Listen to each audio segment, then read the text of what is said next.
Hello everyone. सो जो लोग भी 2026 या 2027 की प्रिपरेशन कर रहे हैं एसएससी सीजीएल की बेसिकली और या फिर इवन कोई भी गवर्नमेंट एग्जाम की, तो टियर 1 में जो भी पेपर्स होते हैं वो अप्रॉक्स नॉन टेक ही होता है और सेम आता है। हम उस पर बात करेंगे और जो भी चीज़ें मैंने पढ़ी हैं वो डे वाइज मैंने अपलोड भी करा है, तो आप लोग जाके देख सकते हैं, चैनल विजिट कर सकते हैं और सब्सक्राइब भी कर सकते हैं। So let's start today's strategy कि डे 17 में क्या क्या करना था। तो बेसिकली मैंने डे 17 जो कल का था वो मैंने कल नहीं किया। कल मैंने सिर्फ और सिर्फ मैथ्स प्रैक्टिस किया था और मैंने कहा था मॉक देंगे, तो मॉक मेरा पिछली बार की तरह हुआ। आप लोग ये बताइएगा किसके साथ ऐसी प्रॉब्लम आती है कि जिस भी प्लेटफॉर्म से दो तो वो या तो सबमिट नहीं होता है या तो वो बीच में स्टक हो जाता है या फिर वो चला जाता है पूरा और वो काउंट ही नहीं होते मार्क्स। मैंने 2 से 3 पेपर ऐसे करके दिए और वो मार्क्स ही काउंट नहीं हो रहे, मतलब बीच बीच से चला जा रहा था। फिर मेरी बैटरी मतलब इसकी फ़ोन की टैबलेट की पूरी चली गई, ठीक है। फिर मैंने उसको छोड़ दिया, मेरे एकदम चिड़चिड़ी मच गई थी, तो मैंने कहा हटाओ छोड़ो। फिर उसके बाद मैंने सोचा कि ठीक है अब पढ़ते हैं, तो मैंने आज मतलब कॉन्स्टिट्यूशन का पार्ट पढ़ा, पॉलिटी का मैंने जो कि प्रियम्बल्स एक बार पढ़ा भी था, लेकिन मुझे इतना अच्छे समझ में नहीं आता, लेकिन मैंने एक ट्रिक से मतलब बहुत अच्छी तरीके से पढ़ा जहाँ से पढ़ा। मैं आपको भी बताना चाहती हूँ कि मैंने कैसे इंडियन पॉलिटी कॉन्स्टिट्यूशन के बारे में पढ़ा, प्रियम्बल बेसिकली, और उसके बेसिक फीचर्स के बारे में। क्योंकि आप ऐसे देखने जाओगे तो कॉन्स्टिट्यूशन इतना बड़ा लगेगा कि कॉन्स्टिट्यूशन में कितनी सारी चीज़ें, इतने सारे एक्ट्स हैं, अमेंडमेंट्स हैं, ठीक है, और शेड्यूल्स हैं, पार्ट्स हैं। इस तरह लगता है कि अरे बहुत बड़ा, ये सब कुछ कैसे याद होगा, लर्न नहीं होगा, और बहुत सारी दिक्कतें आती कई कई फेज़ में। लेकिन मैंने मतलब ऐसी ट्रिक से याद किया, या फिर आप लोग को भी मैं बताऊँगी जहाँ से मैंने जो चीज़ें सीखी हैं, आप लोगों को भी ये समझ में आए कि कहाँ से कैसे क्या करना है, ठीक है। प्रियम्बल्स जो हैं प्रियम्बल, तो प्रियम्बल का प्रियम्बुलस से ये वर्ड इस्टेब्लिश हुआ, मतलब प्रियम्बुलस इसका लैटिन वर्ड है। और इसके इंट्रोडक्शन में अगर हम बात करें तो ये जो है जवाहरलाल नेहरू के थ्रू मतलब ये रिजोल्यूशन बनाया गया था, मतलब बनाया क्या गया था इसको बोल सकते हैं कि उन्होंने अपनी बात को रखा था जवाहरलाल नेहरू ने 13 दिसंबर 1946 में, ठीक है। और ये कब स्टार्ट मतलब इसको कहते हैं कि कब मान्यता में 22 जनवरी 1947 में, ठीक है। और बेसिकली प्रियम्बल क्या मतलब कॉन्स्टिट्यूशन में सबसे पहली चीज़ तो ये है कि जो एक मेन चीज़ होती है जो सोर्स है और फिर नेचर और ऑब्जेक्टिव, ये 3 चीज़ें ऐड ऑन हुई। सोर्स सबसे बड़ा क्या है, we the people of India, मतलब we the people of India और वी द पीपल। ये क्या है, ये कॉन्स्टिट्यूएंट का बेसिक सोर्स है, मतलब कि अगर हम बोलें कि बेसिक सोर्स क्या है, लो। ये बेसिक सोर्स है, ठीक है। फिर उसके बाद अगर हम बात करें नेचर का, तो कॉन्स्टिट्यूशन में नेचर में क्या क्या चीज़ें आती हैं, सॉवरेन है और डेमोक्रेटिक है, सेक्युलर है, सोशलिस्ट है एंड रिपब्लिक। मतलब ये जो 5 मेन एलिमेंट्स हैं नेचर के कॉन्स्टिट्यूशन में, तो वो ये हैं सॉवरेन, डेमोक्रेटिक। आपने सुना होगा कि इंडिया सॉवरेन कंट्री, डेमोक्रेटिक यानी कि वो कुछ रूल एंड रेगुलेशंस नहीं लाती, ये जनता पे डिपेंड करता है, मतलब इलेक्टेड पार्टी से, मतलब जनता मतभेद मतलब वोट करती है, वोट करती है, देन ये होता है, ठीक है। सेकुलर यानी कि कोई भी जात या धर्म, कोई भी वो नहीं है पर्टिकुलर कि इसी कास्ट के लोग यहाँ पे रूल करेंगे या फिर इससे ये ऐसा चलेगा, ऐसा कुछ नहीं, सेकुलर कंट्री है। और सोशलिस्ट और रिपब्लिक है। तो ऑब्जेक्टिव इसके क्या क्या कॉन्स्टिट्यूशन में मेन ऑब्जेक्टिव की बात करें तो justice, equality, liberty and fraternity, ठीक है। ये 26 नवंबर 1949 में ये चीज़ें आई, ठीक है। ऑब्जेक्टिव, ठीक। सॉवरेन मतलब इंडिपेंडेंट कंट्री, मतलब कोई भी बाहरी मतलब जो एक्सटर्नल इंटरफेरेंस है वो नहीं होती कॉन्स्टिट्यूशन, मतलब अपने देश में ऐसा कुछ नहीं हो सकता कि बाहरी कोई भी मुद्दा उठ के आ रहा है, कोई भी कुछ कह रहा है और यहाँ पे चेंज होना स्टार्ट हो जाए, ऐसा कुछ नहीं। कॉन्स्टिट्यूशन इसलिए बनाया ही गया है कि जो हम लोग यहाँ पे रह रहे हैं, जैसे भी हम लोग यहाँ पे सर्वाइव कर रहे हैं, उसका पूरा रूल्स एंड रेगुलेशन, नियम एंड कानून बनाए गए ताकि हम लोग को कोई प्रॉब्लम ना हो सके। फिर भी होती है, क्या कर सकते हैं, ठीक है। फिर डेमोक्रेसी की बात करें तो पीपल से ही डेमोक्रेटिक कंट्री, मतलब कॉन्स्टिट्यूशन गवर्नमेंट मतलब विल ऑफ द पीपल है, मतलब पावर है, पीपल के पास पावर है, मतलब जनता के पास पावर होती है कि हमें किसको किंग के अथॉरिटी, तो ये पीपल के पास विल होती है, नहीं पावर होती है, ठीक है। रिपब्लिक मतलब रियल हेड और नॉमिनल हेड होते हैं। रियल हेड पीएम मोदी यार डिस्प्रेशन गाइस, डिस्प्रेशन। पीएम यानी प्राइम मिनिस्टर, नॉमिनल हेड या प्रेसिडेंट है, ये दोनों ही इलेक्टेड पार्टी होते हैं, ठीक है, इलेक्टेड मेंबर होते हैं, ठीक। और हेड ऑफ द स्टेट ये भी इलेक्टेड होता है, ठीक। पहले ये बोला गया था कि प्रियम्बल जो है कॉन्स्टिट्यूशन का पार्ट है ही नहीं, ठीक। ये अमेंडमेंट आया ही नहीं था कि कॉन्स्टिट्यूशन का पार्ट है। आर्टिकल 368 के अकॉर्डिंग पावर ऑफ पार्लियामेंट, ये यूनियन एक्सचेंज के तहत ये बोला गया था कि ये पार्ट है ही नहीं, ये बोल दिया गया था। लेकिन जब केशव आनंद भारती केस में 1973 में ये बोला गया कि नहीं, प्रियम्बल एक कॉन्स्टिट्यूशन का पार्ट है और वो अमेंडमेंट में भी लाया गया, ठीक, कैन बी अमेंडेड, ठीक है। फिर उसके बाद अगर हम बात करते हैं तो चलो गया, ये बहुत ही प्रियम्बल तो बहुत छोटी चीज़ है, सबको पता ही होगा, फिर भी मैंने एक बार रिवाइज करा दिया। उसके बाद है कि पार्ट्स, आर्टिकल्स एंड शेड्यूल्स, ठीक है। ये बहुत बेसिक फीचर्स होते हैं कॉन्स्टिट्यूशंस के। टोटल कितने पार्ट्स है, 22 पार्ट है, ठीक है, 22 पार्ट है। तो ये जो कुछ पार्ट ऐड भी हुए हैं, तो ये जो पार्ट ऐड हुए हैं वो अच्छा ऐसे क्यों नहीं कहते 22 थे 25 हो गया, ऐसे 25 पार्ट हो गया, ऐसे क्यों नहीं बोलते, 22 के 22 हैं। वो भी पार्ट हमारे कॉन्स्टिट्यूशन में ऐड होते हैं, उनको ये बहुत ही मतलब अच्छी चीज़ है कि वो जो लोग ऐड करते हैं हैं वो अल्फ़ाबेटिकल फॉर्म में ऐड करते हैं, ए, पार्ट बी ऐसे करके अल्फ़ाबेटिकल फॉर्म में ऐड करते हैं, ताकि हमारे जो ये पूरे पार्ट है, ये जो पहले से बने हुए हैं, इसमें कोई डिस्टर्बेंस ना हो और मतलब ऊपर नीचे ना हो, ठीक है।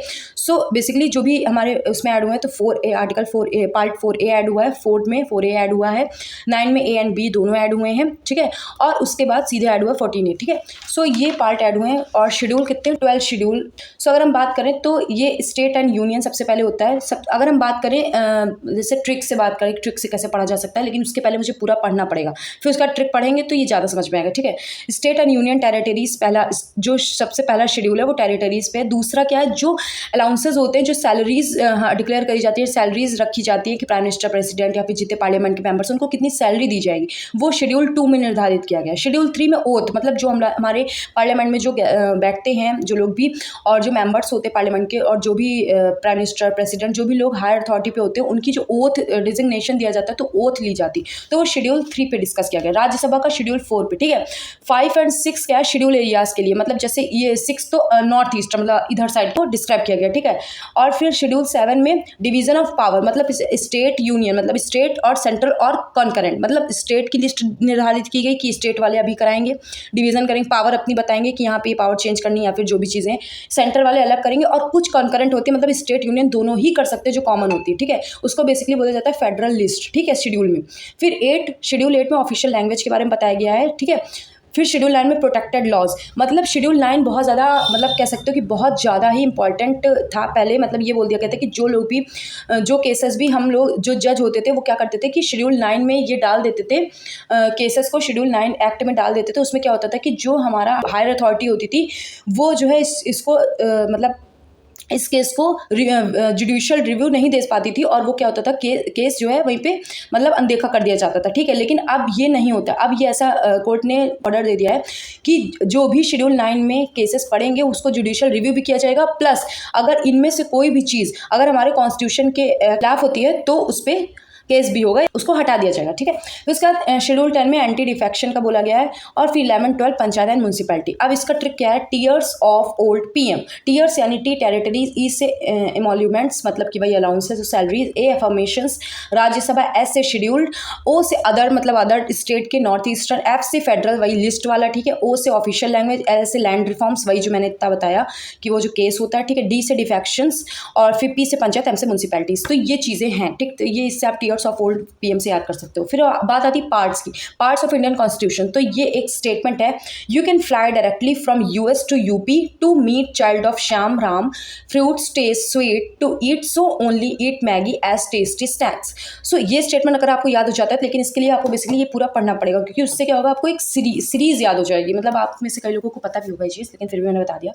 सो जो फर्स्ट है यू से, मतलब यूनियन टेरिटरी। यूनियन टेरिटरी की बात आती है तो सिटीजनशिप आएगी, उसके बाद सिटीजनशिप के बाद सबसे पहला होता है हमारे मूल्य अधिकार, मतलब फंडामेंटल राइट्स, ठीक है। फिर डायरेक्टिव प्रिंसिपल और फंडामेंटल ड्यूटीज़। अब ये क्या है, ये तीनों तो मतलब लगे लगाए चीज़ें, ये बहुत कॉमन चीज़ है। ये लोग आप सबसे पहले अगर कॉन्स्टिट्यूशन स्टार्ट करते होंगे तो सबसे पहले आपके दिमाग में यही तीनों चीज़ें आती होंगी। अब ये जो आर्टिकल 4A है, ये फंडामेंटल ड्यूटीज़ का, ये अभी नया एड ऑन हुआ है, ठीक है। फिर union government, state government, then उसके बाद जो आर्टिकल 7 है वो डिलीट कर दिया गया, मतलब हटा दिया गया, ठीक। आर्टिकल 7, आर्टिकल क्यों बोल रही हूँ मैं भाई, पार्ट 7 हटा दिया गया, ठीक है। तो उसके बाद यूनियन टेरिटरीज का आया, फिर पंचायत, म्यूनसिपैलिटीज, फिर कोऑपरेटिव सोसाइटीज, देन श्याम, मतलब ये पूरा शेड्यूल चल रहा है, ये है ना, श्याम एंड से शेड्यूल एंड ट्राइबल एरियाज। अब इसकी बात आई है, फिर सबसे लास्ट में जो ये आएगा, राम तक का आपको पढ़ना है अगर, तो relation between union territories, union and state दोनों की रिलेशन की बात की गई है। फिर फ्रूट, स्टेट, स्वीट से फाइनेंस, दूसरे नंबर पे आता है सबसे पहले फाइनेंस, पावर्टी, इस पे बात आती है, तो फाइनेंस, ट्रेड एंड सर्विसेज, ये तीनों आपको याद करना है, ये सीरियल वाइज है। फिर इन तीनों में बात नहीं बनेगी तो हम लोग ट्राइब्यूनल्स के पास जाएंगे, फिर ट्राइब्यूनल से भी बात नहीं बनेगी तो हम लोग इलेक्शन इलेक्ट कराएंगे। इलेक्शन के बाद हम लोग स्पेशल प्रोविजन को ध्यान रखना है, जो कि बहुत ज़्यादा जरूरी है। फिर हमारा उसे official language, emergency provision and miscellaneous, ठीक है। ये कंटिन्यूअसली अमेंडमेंट्स चलेंगे कॉन्स्टिट्यूशन के, फिर temporary and short title commencement, ठीक है। तो ये चीज़ें हैं, ये आपको बेसिकली याद हो जाएगी, ये आप लिख भी सकते हैं, और बहुत ही मतलब आसान है, ऐसा वीडियो भी लंबा हो गया, लेकिन खैर ये चीज़ें मुझे बतानी थी और मैंने बता दी, जो मैंने पढ़ा वो मैंने आपको बता दिया। फिर उसके बाद मैंने बुक से मतलब इसको पढ़ने के बाद मैंने बुक से थोड़ा बहुत पढ़ा था, जो भी चीज़ें पढ़ी थी। कॉन्स्टिट्यूशन की। और ये सब पढ़ा था मैंने, ये देखिए लिखा हुआ है, जो मैंने ट्रिक देखी भी थी, और ये पूरा लिखा हुआ है, आप देख सकते हैं प्रीएम्बल्स का, यूनियन टेरिटरी, वो प्रोविजंस लिखे हुए हैं, ठीक है। उसके बाद हाँ ये जीके करंट अफेयर्स में अगर हम बात करें तो करंट अफेयर्स 11 अगस्त मैंने लिखे थे, 12 के आज के मैंने अभी नहीं लिखे हैं। पढ़ना नहीं है, अभी पढ़ना है, पढ़ा नहीं है मैंने, तो नहीं लिखे, ठीक है, ये लिखा है मैंने। और बाकी मैथ्स और रीजनिंग की प्रैक्टिस की थी, जो कि ना के बराबर थी, किया है लेकिन इतना नहीं, अभी इसमें मुझे इंटरेस्ट आ रहा है तो मैंने कहा अच्छे से पढ़ लेते हैं एक बार, फिर दूसरा देखते हैं। तो बेसिकली मैंने इंडियन पॉलिटी आज थोड़ी पढ़ी स्टार्टिंग से, जो बहुत अच्छा लगा। मैंने पेट का बोला था, तो मैंने पेट में भी यही नॉन टेक ही है पूरा पूरा, बस हाँ उसमें हिंदी थोड़ी सी ऐड हो जाती है। सो अगर उसका पेपर हमको देना है, मतलब हम सोच रहे हैं कि दे देते हैं, पेट यूपी में, यूपी से हो, मतलब एसएससी सीजीएल किसी बड़े उस पर बैठने से अच्छा पहले स्टार्ट करते किसी छोटे पद से, कि हाँ भाई मतलब देखे तो पेपर आ कैसा रहा है, मतलब मुझे देखना है ऐसा कैसे, क्योंकि उसमें भी बेसिकली नॉन टेक किया था, हिंदी ही ऐड होता है, ठीक है। सो ये था आज का वीडियो। सो जिसको जिसको पसंद आया वो कमेंट बिलो कि भाई हाँ मुझे समझ में आया, या फिर नहीं भी आया, जो भी आया, मतलब जो भी चीज़ें मैंने, भाई मुझे जितना समझ में आया मैंने आपको बताया, हो सकता है हमसे ज़्यादा भी बहुत लोगों को आता हो। सो मैं ये बिल्कुल नहीं कह रही कि मुझे बहुत आता है, तो आप लोग बताइएगा जैसा भी आपका जो भी प्रिपरेशन चल रही है आपकी। और हाँ अभी थोड़ा सा बहुत ज़्यादा busy schedule in the sense कि चल रहा है, क्या कर सकते हैं, कभी कभी वीडियो मिस भी हो जाती है, तो उसके लिए क्या कर सकते हैं, लेकिन आप लोग जल्दी जल्दी बताइए। और हाँ जल्दी जल्दी सब्सक्राइब करिए चैनल को, एंड लाइक शेयर भी करिएगा, और बताइएगा आपका दिन कैसा रहा, मॉक जो भी आपने दिया, जैसा जो भी चीज़ें थी। Okay okay, thanks for watching, bye bye.